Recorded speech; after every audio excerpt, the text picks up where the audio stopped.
오늘은 하상에 대해서 설명을 좀 드릴까 하는데요. 우선 하상의 정의, 그리고 빈도, 그다음에 종류, 그리고 병원전에서 가정에서 응급처치 방법들, 그리고 병원에 꼭 내원해야 될 상황들에 대해서 설명을 드리도록 하겠습니다. 우선 하상의 정의에 대해서 말씀을 드리겠습니다. 하상은 쉽게 말해서 우리가 계란 후라이를 하든 고깃집에서 고기를 굽든 열 에너지에 의해서 특정 단백질이 변성이 되면서 손상을 일으키는 것인데요.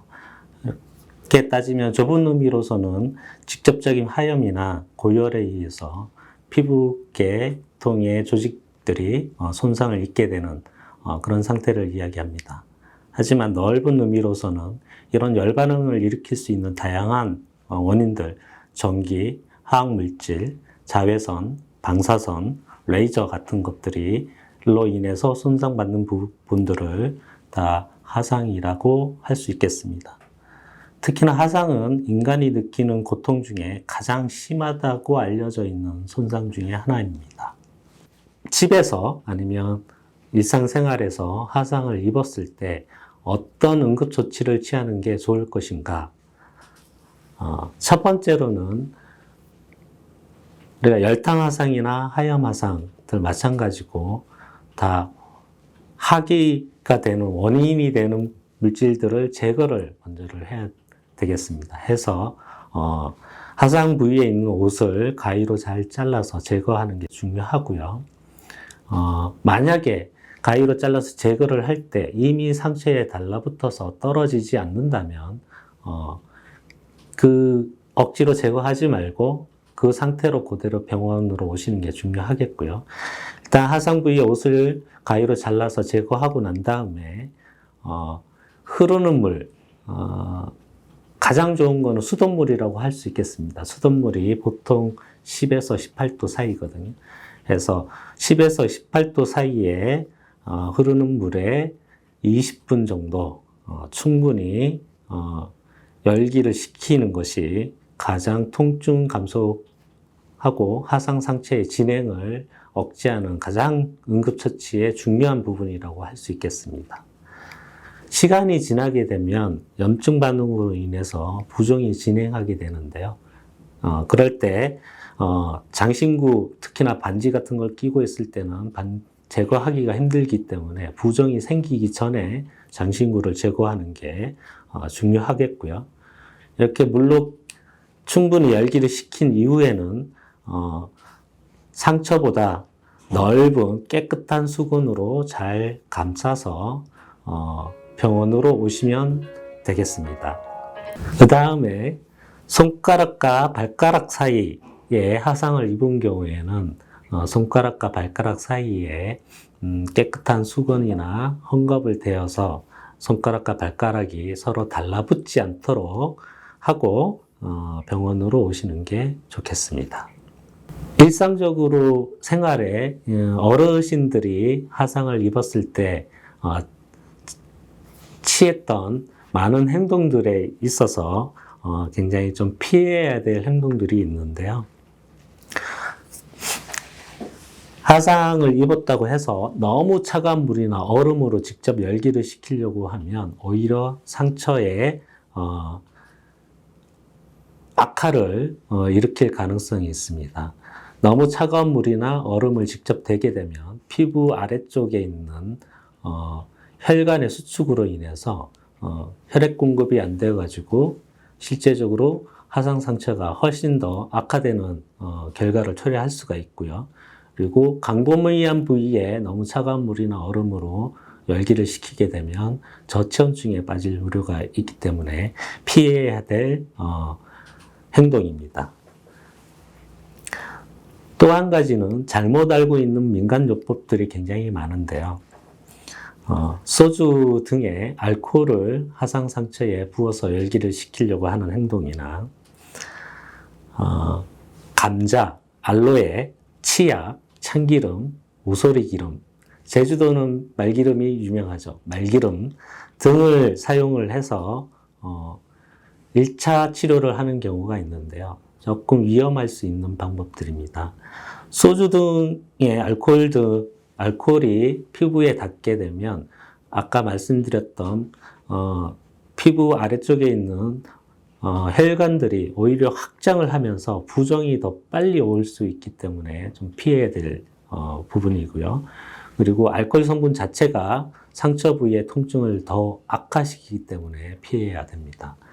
또 한 가지 알로에, 감자, 참기름, 오소리기름, 말기름 이런 부분들은 하상 치료에 일부분 도움은 될 수 있으나 수포가 벗겨진 경우라든지 이런 경우에는 2차 감염의 우려가 있기 때문에 초기 처치로는 피해야 될 행동들입니다. 그 외에 보통 알고 있는 소독약품들, 가산화수소, 빨간 약으로 알고 있죠. 이런 약들 등을 통해서 하상 치료를 하는 경우가 있는데요. 가산화수소나 일반 요오드, 그 다음에 이런 소독약품들은 세포를 자극시키고 그 다음에 사멸시킬 수 있기 때문에 피부가 벗겨진, 특히나 수포가 벗겨진 부위에 사용하게 되면 통증도 더 유발하고 오히려 상처를 악화시키는 결과를 초래할 수 있기 때문에 초기 치료에는 피해야 될 상황입니다. 따라서 초기에 응급처치로 할 수 있는 가장 좋은 방법은 흐르는 수돗물에 20분 정도 열기를 식히는 방법이 가장 좋고요. 단 열화상일 경우 이런 경우가 이렇게 대처를 하면 되지만 화학화상인 경우에는 화학 물질이 충분히 씻겨 나갈 때까지 20분, 30분, 40분 계속 씻어내는 게 굉장히 중요할 수 있습니다. 그리고 또 한 가지는 수포가 생겼다고 하더라도 병원에서 처치를 하지 않고 그 자체를 터뜨리는 것은 이감염의 우려가 있기 때문에 굉장히 조심해야 될 상황이겠습니다.